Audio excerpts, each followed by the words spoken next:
Welcome back to the Christian Capitalist Podcast, everybody. I'm Rich Sanders, your host, and so glad to be joined again by my friend Joanne Hickox in Jacksonville, Florida, with Seniors on a Mission. Good afternoon, Joanne. Hello, hello.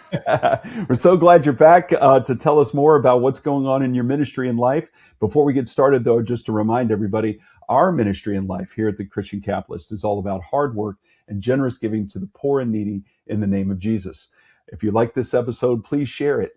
Tag us as you see us on social media. Share it with your friends and follow us online. And of course, you can always find out more about the movement at our website, christiancapitalist.life.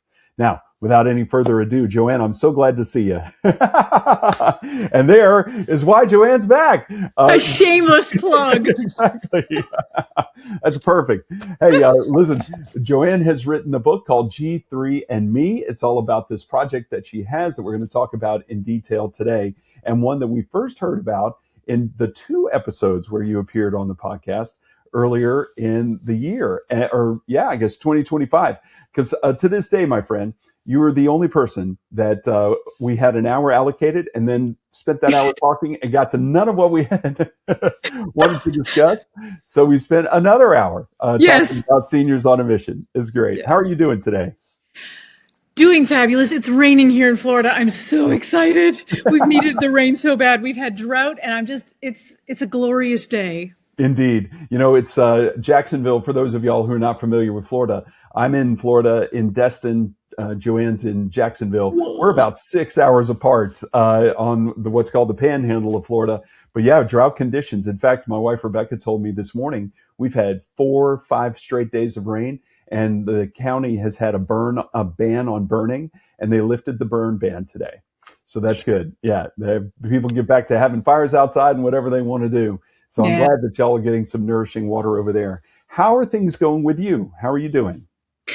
Well, I started writing this book at Thanksgiving when I had COVID. This is G3 and Me, and you had COVID at Thanksgiving. Good grief. Yes. So my employees called me and said, "You've got 5 days in quarantine. Why don't you start writing?" And you know what they did is one of the guys took our podcasts together, our time together, and created a chapter for me.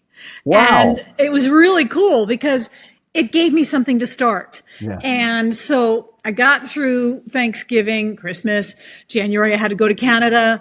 But I finished the book in April on Easter. Wow. And I had shingles. Oh, no. Joanne. Yes. Well, holy cow. You know, Paul in his epistles talks to us about the various afflictions that he has and says, you know, pain builds strength and character, endurance builds confidence and trust. It sounds like you've had plenty of doses of both of those with COVID and shingles in the same 6 months. Good Lord. Yeah. And you look great. Well, thank you. I'm about 3 weeks with shingles behind me now. So I'm just starting to get my oomph back again. So I'm excited. But I have to tell you, this book has been the absolute joy to write. It's hard work writing a book. Yeah. You know, you've been down this road a couple times. Yes. But I've written 2 other books before, but they weren't books per se. They were more manuals. They were, I was teaching people how to memorize scripture, and it was really a formatted book. And it was called. There was 2 of them called God Timer, and it was a way of memorizing scripture in a week. And it's a book to nurture your life. So when I went originally to the publishers, they said, "This is not your first book. And this is not your second book. These are your second and third books. You haven't written your first book yet." And so when my staff said, "Joanne, we need a book about G3." And I'm like, but what do I write? I mean, I've written a lot of grants. I've written a lot of, PR pieces, but how do you write a book about something that hasn't happened yet? Exactly. Something you're planning for the future. Yeah. Right. So I decided the book wasn't going to be about G3 Village. It was going to be about God the Father, God the Son, God Holy Spirit G3 and me. I Little love that. m, And little thank you. e. Right. And thank you for reminding everybody what G3 is. It's basically a different way of saying the Trinity. I love Yeah. that. Yeah. Yeah. For me, it's always been because, when my mom was dying of cancer and I was traveling every 3 months to Canada, people were always telling me, you're not supposed to be driving at late at night. You're not supposed to be driving alone. Joanne, you're getting older, blah, blah, blah. And I'd say, don't worry. G3's with me. So they didn't really hear what I said, but I hung up as quick as I could. So in their hearts, they knew, okay, Joanne's got someone with her. Well, Absolutely. I had G3. But as I've been G3 Village, I think you might remember, but I'll retell you that, my dad basically was walking around me as he was heading down to the shop because it was during COVID while my mom was sick. And, you couldn't get within 6 feet of each other. Right. But in Canada, you have to stay quarantined 23 hours of the day. You're allowed 1 hour of sunshine. Whew. So I was sitting out on the driveway getting my hour of sunshine, and my dad kind of walked around me and said, Joanne, don't worry about me. When your mom dies, I'm going to go live over there. Well, over there was an old age home that he'd lived beside it for 25 years, but he'd never been in it. Huh. As soon as mom got sick, I went and checked it out, and we wouldn't let our dogs live there. Yeah. Wow. So when he kept walking towards the shop, I went, okay, God, what are we going to do about this? Because my daddy ain't going to live there. And that's literally how, it was like, okay, G3, what are we doing? Right. And that's how it became G3 Village, because it's his village. And the other thing is, everyone who lives there will give God glory. So it's a giving God glory village. I love that. So G3's had multiple meanings. Yeah, I love that. Mostly because when I came back to Florida from Canada and talked to different churches, and there's different segments of the church that doesn't really believe Holy Spirit's for today. And so when I said God the Father, God the Son, God the Holy Spirit, I got a little bit of pushback. And so it was like, well, we're all giving God glory. So, G3 is G3. Exactly. Oh, Joanne, I'm so excited about this. So I got two then different sets of questions for us to talk about today so you can entertain our audience. The first is the process of writing the book, because you're exactly right. Let me show you something. My next book is called Tools of the Bible. Which I'm so excited about. Thank you. And I'm so excited about too. This is what Tools of the Bible looked like as I was getting it ready. And when UPS is your print shop, because UPS prints it out in these brown envelopes, I was just showing a friend of mine. This is the version from April 28th. And Rebecca, my wife, Rebecca, who's also not only my best friend, but the editor-in-chief of Good Works Mission, our publishing company, she said, okay, it's April 28th. I'm like, it's done. She said, you want to look at it one more time? I said, sure, grab a pen. I got it. Joanne, since then, this is the cover page. 1, 2, 3, 4, 5, 6 more times of reading it beginning to end, each one with multiple changes. So finally, on May 9th, we said, it's done. It's an effort in patience and love and prayer. May 9th, that was just a few days ago. Yes, ma'am. Just a couple of days ago. So how about you? How many iterations did you have to go through? Hold on one second. Wow, look at that. So, and, I had proof copies done, with the little line down the center that says this is not for resale. But these 3 versions were the last 3. And every one of them this is the final version. So I'm just printing it out and I'm just reading it. And scratch. Yeah. And those are just the ones I printed out. Then there was, a couple more versions that I just did electronically. And so, because at some point you're like, I don't have enough paper in the world to print this out again. Well, there's a stack of paper over there from the number of times previously I had. But, I work. It's an exercise in patience. Well, and not only that, I am not a computer person. I prefer to write longhand. So a lot of times I print out what I've got so far, and I leave lots of spaces everywhere, and then I start filling it in, Gotcha. and then I type it out. So it's been a process, and it'd probably be easier if I loved computers, but I love people. I don't love computers. So on the podcast episode before, you talked to everybody about what G3 is and G3 Village. Would you give us a brief sketch of what that means, and then talk about this process of writing the book from, it sounds like, a transcript of those episodes? I mean, that's a great starting point. It's kind of using your verbal history to then turn it into a written manuscript. Well, I will tell you that I can tell you the chapters. And the cool thing is, it starts with my early years, which that's, like 10 and under. Mm-hmm. Then there was the farm years, because I lived on a farm and I was, I don't know, 11, 12 through 18. Then there were my Hollywood years, because you remember I was in the movie business. Yes. And then one chapter is called Earthquakes and Hurricanes.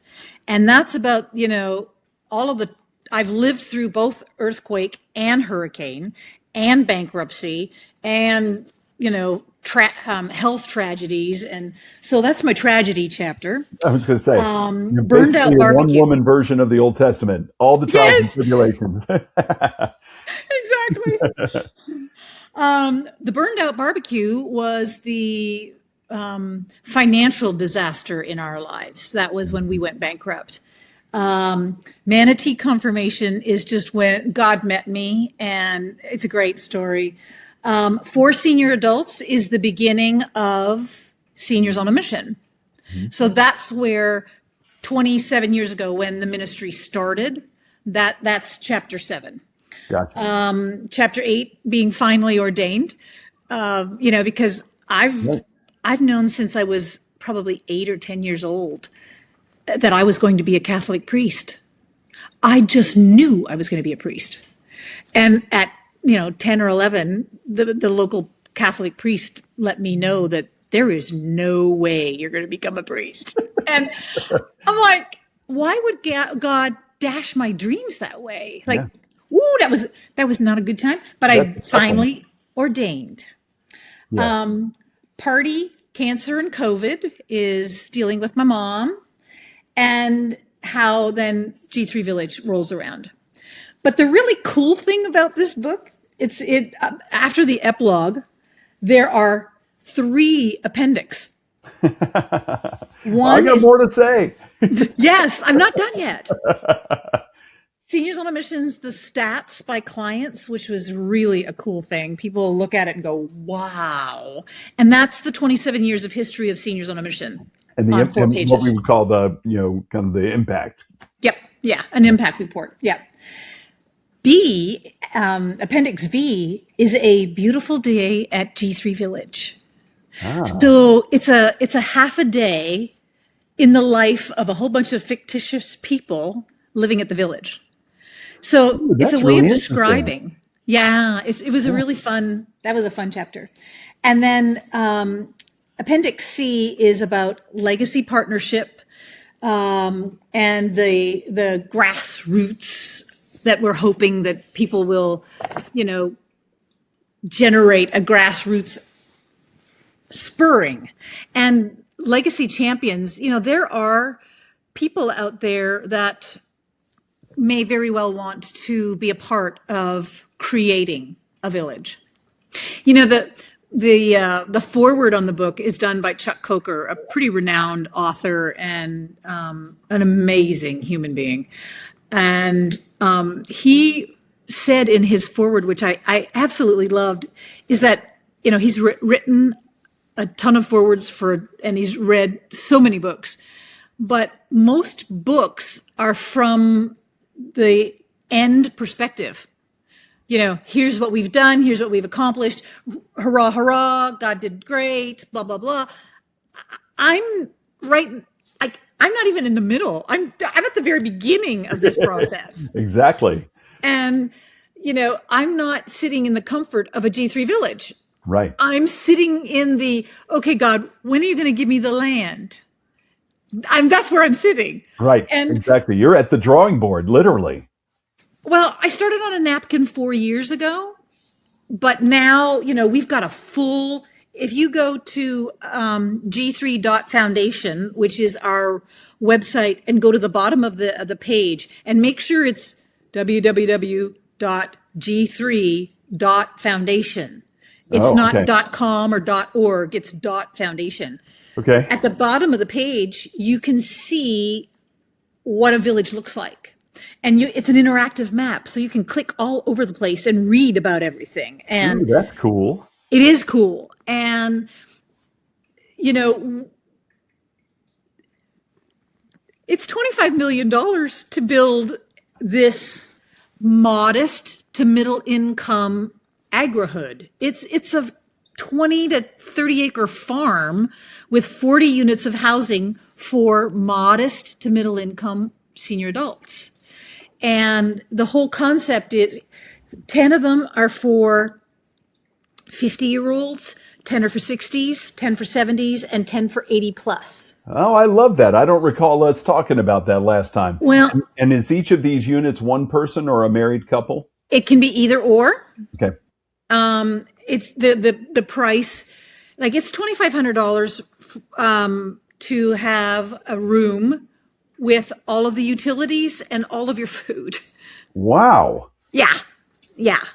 So That's amazing. For those of y'all who don't know, my wife Rebecca and I have parents in their 80s, and we have 70s and 80s, I suppose. And we've done a lot of research into assisted living and independent living and housing arrangements for the elderly in multiple states: Alabama, Florida, Texas, Georgia, Mississippi, you name it. 2,500 a month is the lowest I think I've ever heard, especially with food and utilities included. yeah, So I assume yeah. that's because, but I don't want to make any assumptions. I assume that's because G3 is a nonprofit, tax exempt organization. G3 is a nonprofit, but also everyone who rents there, part of their commitment is to give 10 hours of service every week. Because you know me, Yes. I am the proponent of purpose. If Seniors everyone on a does, mission. yeah, we are on a mission. And if we don't have a godly purpose, and godly purpose can be, feeding the chickens. Hey, they're children of God too. Well, and God created them to help feed us. And so let's take really good care of them until they feed us. And I think I've told you this before, but it's a farm. It's not a luxuryville. This is not a cruise, through Right. retirement. This is a working farm, and people that want to come and live here. Now I will say 28 of these units of housing are all under one roof, and they have joint kitchen where everybody eats together. Mm-hmm. So they have a little kitchenette, so they're a little smaller. Mm-hmm. The other 12 units of housing are cottages, 1,000 to 1,400 square feet, and they're not going to be cheap. And mostly they started because I asked the wealthy of Jacksonville, help me build this for modest to middle income seniors. Mm-hmm. And they're like, but we want to live there. And I'm like, but it wasn't meant for you. Right. I mean, but I can understand the desire because the environment, it's, we put God first, we put our loved ones, our neighbors next, and we honor our country. So it's a place where people want to live. Absolutely. It sounds fantastic. Yeah. So, not to mention the farm aspect, which I just love. So is the farm going to be used to feed the residents of G3 Village? Yes. And the local community. We will have like a weekend vegetable stands and fresh eggs and all of that sort of stuff. And we'll also have a dog food store because, you got to be able to feed everybody. Exactly. And, there'll be places for campers to park. There'll be opportunities when you look at the sticker on how much something costs to buy at the store, it will be in cash, but it'll also be in sweat equity. So Oh, if a family of four, two kids and a mom and a dad, they want to come in and they want to do some grocery shopping, but they want to teach their kids some lessons about community service, they can go sign up and pull weeds or turn over the wow. compost Oh, that's a pile. great idea. I love that. Yeah. Yeah. Well, and because we talk so much in the church about the three, and with the Christian Kabbalists, three different ways to donate your time: are time, talent, or treasure, right? And so that is a very unique way to combine the talent, treasure, and time concept. If you Yeah. want this good from us, then you've got to help us do some good. That's fantastic. Yeah. Oh, that's fantastic. And they can donate they can't, but I was going to say their hours go towards the purchase of food. But we have organizations like Florida Blue and Comcast and FIS that are saying, when it's up and running, we want to be able to send teams of our employees over to do, team building efforts Sure, for their sure. employees. Well, those hours will get donated to our benevolence bank so that if a senior goes on vacation and breaks their leg, and when they come home, they're in therapy and they can't do their hours, there's a benevolence bank. So Florida Blue can donate 40 hours to this person so that they have a month of recuperating time and they don't have to worry about it. I love that. Oh, that's beautiful. All right, Yeah. so G3 is still you as the leader of the G3 Village are still looking for land. Tell us about your experience trying to find land. I know you and I were just talking last week about some hopeful news. So, you have Yes. any good news to share? Well, I don't have any good news to share yet. All right. That's okay. But there is a man who has a very big heart, and he And owns hopefully some acreage. yes, well, he has 1,000 acres Wow. in Nassau County, and his dad donated the library and the park, and I've asked his son to talk to him about donating the land for this village. And there's a specific piece of land that I'm looking at that I'm hoping for.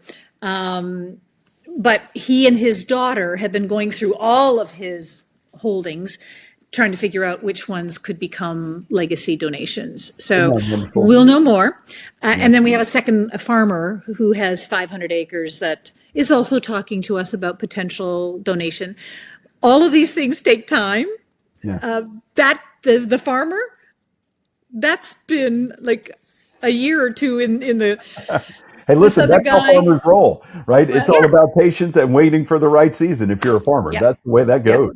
Yeah. So, Joanne, it sounds like implied in the update that G3 Village is still looking for the appropriate land, and that $25 million budget you mentioned is not to acquire the land. That's to build the facilities Yeah. on it, Yeah. right? Okay. And I think you know that we have received a state appropriation for $500,000. Right. But the problem is we've got to have the land and we've got to be spending the money before we can get the money. It's one of those you got to spend it first and they reimburse you. Gotcha. So we have another 9 months to be able to get all of that money expended, and it's only for agriculture. All of it that's just to start the fencing and Right. some of the infrastructure work. Right. But yeah, $25 million. We're a nonprofit organization that's been in existence for 27 years, and I think our largest income year was $250,000. Wow. So this is by far, everyone knows this is a God project and not a Joanne project, because there is no way. I don't have the contacts. I don't have the money. I don't rub elbows with those kinds of people. God has to do this. Right on. I God love it. has And you to know do what? it. And if it's God's will, it will come together. Yeah. But I love the fact that your ambition on behalf of the elderly, and in particular those of moderate incomes, is so strong that you're willing to, as we would say in baseball, swing for the fences. I think that's fantastic. So you've got this image in mind. I mean, we're talking about a lot of acreage with the folks that you've mentioned so far on the podcast. How many acres do you anticipate G3 Village being? I mean, is it going to be hundreds? The minimum we can do is 20 acres. Okay. And we need 20 acres to be able to do regenerative farming, have rotational grazing. It's not going to be the way people think of a farm, where there's one crop that goes for acres and acres. No, this is all rotational, and it's very modern farming. But there's 40 units of housing for the seniors. There's 5 units of housing for staff that will live on site. And then there's 2 cottages that are built that only churches can rent for 2 weeks to a month so that pastors can have sabbaticals there. Oh, I love that. And then there's 2, short stay, kind of like other people would know them as Airbnb or something along that line. But we will have 2 short stays so that, visiting family of seniors can stay there, or people can, book it for a few nights at a time. But it's not meant for somebody to come and, stay for months. It is, it's going to be $175 a night to rent. It's not a cheap place, but it's definitely, if somebody's looking for a week vacation, they might come and stay. But the 2 weeks to a month are specifically for sabbaticals for pastors and missionaries. That is fantastic, and such a needed thing for because pastor burnout is a real issue in the church. Yeah. So as is visiting family, as I mentioned, Rebecca and I have had and have various relatives in retirement communities. It's always great to have something like that on site where you can go visit and be close. All right. So speaking of being close, it sounds like your game plan is to keep it in and around Jacksonville, Duval County, St. Augustine, in that area. Is that right? Or are you looking at other parts? The first one, yes. I'm trying to stay within a 5 county for the first one, but the first one. When I tell you this is a $25 million project, no, it's a $25 billion project. It's just, we're starting with one village. Right. I know that the moment people actually can see it, I mean, I know there's going to be people that'll say, I'm going to help with the first one. I know that's going to happen because they're adventurous and they're people that like that long shot and they love the concept of it. I mean, but when people see it in action, every county is going to want one. And I know that because when I went to Tallahassee to tell them about what we were going to do with the first one, every county said to me, I will vote for Duval to have this, but we have to be the second one. And I'm like, interesting. And there's 66 counties or 63 counties in Florida, and every one of them wanted to have one in their county. Joanne, you've done so much research on this. Why do you think, and by the way, my parents, I think I mentioned to you in our last visit, my father's retired Air Force. And then after that, both of my parents taught at the college level. So they're both retired professors with doctorates. And they ended up in a military retirement community outside of San Antonio that is nonprofit and in every way matches the quality of for-profit ones and matches kind of the vision that you have. It's called the Army Residence Community. It's just an outstanding place. But why do you think it's so hard to provide housing for seniors of moderate income? I mean, it seems like the reaction you got in Tallahassee with the legislators is one that kind of makes you wonder, well, why is the demand so high? What do you think about that? Well, housing, for-profit housing, means you have to make money. You make a lot of money in communities that are country clubs or, high-end situations. And CCRCs are, the continuing where you go from independent to assisted to memory care.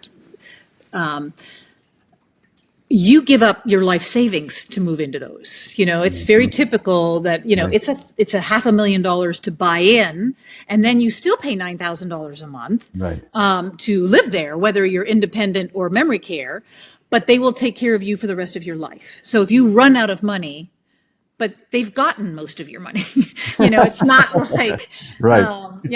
Unless you're, uber wealthy, then, you can afford to still leave an inheritance to your children's children and give them a good portion of your money. Most of the modest to middle income seniors that I've worked with for 27 years, they are living on Social Security or a small pension, and they have the house that they raised their kids in. And, it was the American dream that they bought. Mm-hmm. And they believed that they would be living out their lives in that home, that they would age out in those homes. Mm-hmm. People are living longer. They're outliving their money. The house that they raised their kids in is now starting to fall down around them. Right. And they're alone. They've lost their spouse. So they have no energy and no money and no desire, and they end up living in a jail cell that once was the American dream. So now that's modest. They have a home, so they don't qualify for HUD. I was just going to ask you, where's HUD come into that? Department of Housing and Urban Development is a federal agency that is supposed you have to be take dead broke. Like this. Yeah. You have to essentially have nothing except your Social Security. Hmm. And the people that build HUD housing still make lots of money on building HUD housing. Mm-hmm. But the government supplements all of that. Mm-hmm. So this in between, this modest to middle income in between, hardly anybody can make money at it. And they can't. Now, I will say, I've been watching for the last 15 years where, a building will go up, and it's a 2 or 3, 4-story building, and typically 3 stories. They're the cheapest to build going up, 3 stories. Once you get over 4 stories, you're getting into expense. So the cheapest, where you can put it on the least amount of square footage and have enough parking for everybody. They fill them up, they build them, they slap them up, they build them, they fill them up with, and they call it active senior living. Yeah. So people are typically 73 to 78 years old, and they're like, okay, I think I'm old enough now that if I sell my house, I can afford to move in. And typically, they get them as a move-in $5,000 is, kind of that what they're trying to do. In 1 year, the place is all full, and they sell it to somebody else. Mm-hmm. And now they don't know the staff. The price has gone from, instead of $5,000 all inclusive, now it's $5,000 is the base price. You have to pay for this, you have to pay for that, you have to add this. And now people are panicked. Now, the wealthier ones, or the higher end middle, will be able to go on to something else. The ones that are stuck there, they end up, the services go downhill. The people that they've just invested an entire year of their life to getting to know as their neighbors, they're now gone. So, and in 1 decade, 10 years, all of those that were 73 to 78 years old in the active living building are now 83 to 88 years old. It, in 1 decade, goes from being active senior living to an old age home. Yeah, frail where elderly. the services have gone downhill. Yeah, and requires a lot more medical care. Yeah, and disability, I suppose. And it has happened again and again and again and again. And different companies come in and buy them out once the main construction is done and it's beautiful, it's pretty, and then they buy it out, and then yeah. And so, how will it be different at G3 Village as a nonprofit? The word profit, on my mind is sustainability. It sounds like the farm and the nonprofit status will help it be sustainable. Is that right? Well, 2 things. People come to a G3 Village knowing that this is a place of service, not a place to be served. So, and all of the profit from this farm, the rents and everything, goes back into the village, not into the pockets of the investors. Yeah. So, and that's a big chunk. You know, that's a big chunk. There are many, many wealthy contractors that have, and I'm not besieging, I'm not, really downplaying that contractors need to make money too. They got to live. But there's this segment of society that contractors don't know how to build for because they can't make a profit on it. Mm-hmm. And they don't qualify for HUD. So what are we doing about this middle? Now, I will say some contractors have been building family living, apartment buildings for families. Mm-hmm. Well, there are needs that seniors have that, yes, they can live for a while in those family-oriented places, but a lot of them get to where they don't want to get on an elevator. They don't want to be on a third or fourth or fifth or sixth floor. Right. So they want to be on the ground floor. Then all of a sudden they're scared because on the ground floor, they've got a glass sliding door and they could be robbed. Right. And they don't feel like they can protect themselves because there's a whole bunch of teenagers buzzing around. And, I'm not saying that teenagers are bad, but not all teenagers are good. And any teenager that's out after midnight is not up to good. Right. And the elderly, especially those that live on their own, are worried about their safety. Yeah, they're worried about their safety. And there is safety in numbers. Yep. So I love the idea of having this kind of farm-based community that is sustainable and affordable. Yep. And it sounds like the legislature is interested in that too. Tell us about, because this is the part where you get to say, all right, Christian capitalists out there who are listening, what do you need? What's your wish list look like? Well, if they're from Florida, I need land. And then, I need companies to come alongside us and say, we'll clear the land for you. We'll do the engineering for you. I need Christian companies to come alongside us, kind of like Habitat for Humanity. And instead of, I need people to come alongside us and create Christian villages for older adults. Because, when I think it was in John that Jesus was saying to Peter, do you love me? Yes, Lord, I do. Feed my lambs. Peter, do you love me? You know I love you. Well, feed my sheep. Well, the next one, do you love me? Lord, you know, of all people, I love you. Take care of my sheep. Yes. Nurture my sheep. Yes. So out of those three things, lambs are our children, sheep are the elderly.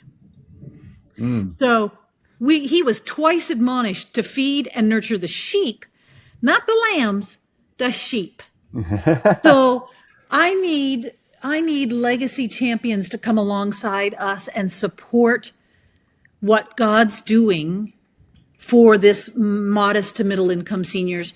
And these little villages of 20 to 100 acres, these little villages will become beacons of light to the entire community. Well, they'll touch the lives. And I can tell not only is it something that it's going to touch people in that community once it's built, it's touching people in the community now. Like you said, when you were talking about kind of promoting this in Jacksonville and talking to people about it, they're saying, hey, I want to not only help out and fund it, I want to live there. Yeah. Yeah. Why do you think this is so passionate for you? I mean, because you mentioned your dad in Canada, and that's not where you wanted your dad to live. But your dad's obviously not at G3 Village yet because it's not built. So what do you think is fueling your drive for all of this? Well, you know that I've always had a love for older adults. I mean, I'm wired. If you've got gray hair, look out. I love you. And that's even before I had gray hair. But well, in that case, I'm great. Now that by the way, you were talking about how folks are aging and 55 and what did you call it? Active living. I saw something the other day because I just turned 55 about a month ago. Now I'm 55 and better. Like, Ah, I wasn't bad at when I was 54, but I guess now I guess 55 and better. That's good.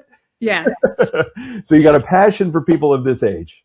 Well, and the other thing is, I have always been a person that believes people are not to be put out to pasture.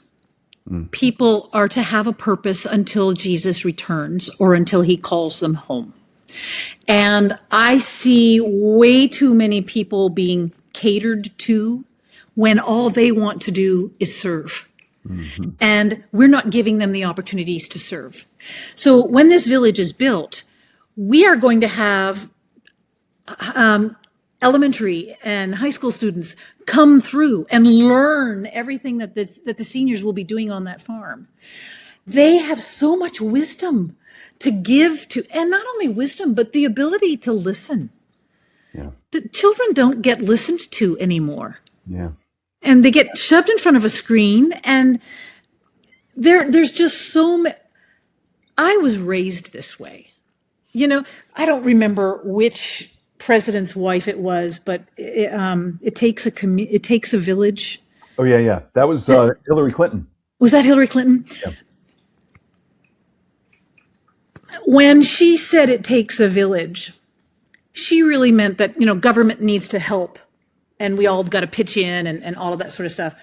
But I really believe that it takes a Christian village. It takes a church family to do the raising.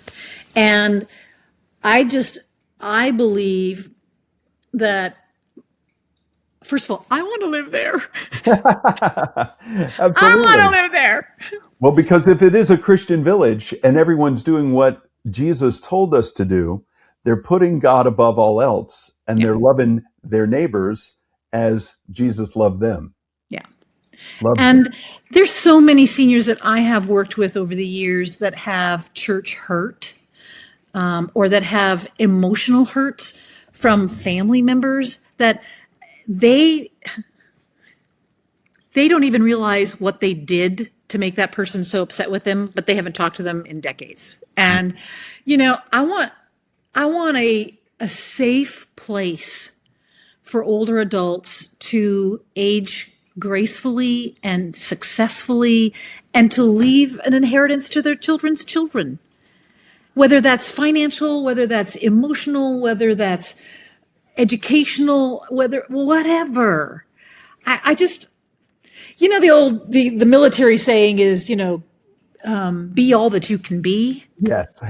Well, I believe that for older adults, Right. not just because I'm becoming one, but because I've worked with them for 30 years and the depth of amazingness within every senior adult, it tickles me pink to see them come out of their shell. And I just see. I'm sorry for interrupting, but like you were just saying, it's now an issue with children to not be listened to.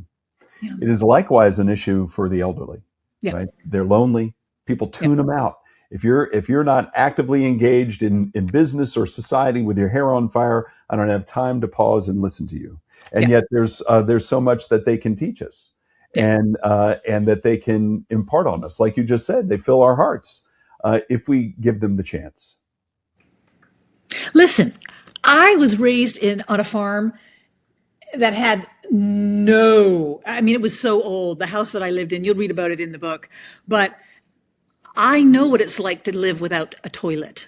I know what it's like to rotational bathe, where every time somebody new gets into the bathtub, you add some boiling water and they get to bathe. But and there's 6 of us. So by the time I lived on the farm that had a rotary phone, a party line. And I'm not that old. I was just going to say. I lived in a place that was very old. Yeah. And there are seniors alive today that remember their dad driving a Model T. And we have young people today that go, that is ancient of days. That is so far historical that we have people alive that rode in them. Yep. So, we got to be mindful of that. Exactly. Yeah. So, Joanne, what, as we talk about let's loop back to the book. How can people get it, and why would you like them to read it? Yep, there it is, G3Me. Ooh, since we're talking about the land we don't have yet, what's that a picture of? Actually, this is what I want the front of the driveway to look like. Oh, sweet. Okay. This is the feeling of a G3 village. So this is an artist rendition. Yes. Yeah. When we and we've had that for probably 3 or 4 years. That rendition has really resonated with us. It is the feel of what we want to do. So yeah, I love it. But the book is on Amazon. I'm hoping that when you put this podcast up, you will put the link down below. Yes, ma'am. Because if they use the link, it just gives us a little bit more credit rather than going searching Amazon for the book. Use our link. It's a whopping $5.96. But a bargain at any price. It's a bargain because the month of May, this book opened up on May the 1st. And the month of May is all about my mom. It was my mom's birthday was just a few days ago. Mother's Day, my mom and dad's wedding anniversary is May the 19th. So everything about May is about my mom. So this book is on sale at cost. Amazon makes all the money on this book. We make 2 pennies for every book that's sold. Isn't that something? So this is not an income thing for me. Right. This is not a fundraising tool. Get the word out, spread it, buy 5 of them and share them with other people, or buy one and send one to somebody you think should read this. If you know somebody that is a legacy champion, that somebody that would be able to donate a village, donate a building, put a driveway in, who has a heart for this kind of thing, send them to their address an email that will enable them to get the book or give them a credit or whatever. Right. But we want the book spread out. We want the book out there. And I wrote the book for 2 audiences. 1, for people that could live there, and 2, for donors that could help me build it. Gotcha. So those are the audiences for the book. The next big thing is once people buy a book at cost before May the 19th, once it arrives, read it and try to give it a review as soon as possible. Oh, that's great. Yeah. When you hit a 50 reviews of the book, it becomes one of the, you liked this book, you might also like these books. Mm-hmm. And once we get up to 50 reviews, it becomes, there's different calibers of what you have to hit to become an Amazon good to have the endorsement of Amazon so that they'll start recommending you to other folks that shop on Amazon. Yeah. Now that's great. So that's how people could help. Well, let's effort to do that. So Joanne, as we conclude today, our signature question is, what does it mean to you to be a Christian capitalist? What does it mean to you in the context of the G3 Village to have Christian capitalists involved? Well, that's a different question. To have Christian capitalists involved. Yeah, that's a different question. That's right. That's what you just answered. We need people to donate. We need people to come alongside. And we need people with the vision, with the foresight to know that how they help make this come to pass, that makes the second one easier, the third one easier than that, the fourth one. And all of a sudden, we, as the family of God, are changing moderate to middle income aging for people. I mean, we're changing an entire population's housing. Yeah. We're not just building a village. We are changing housing for modest to middle income seniors.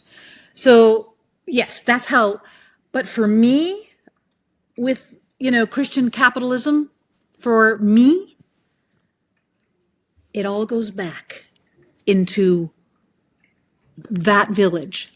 And I will tell you, in the budget, there's a tithe line. every G3 village will tithe. The profits go back into making sure the roof stays on and we get new buildings when we need them or whatever. But every year we tithe. And the first tithe goes to this kind of a village in Africa.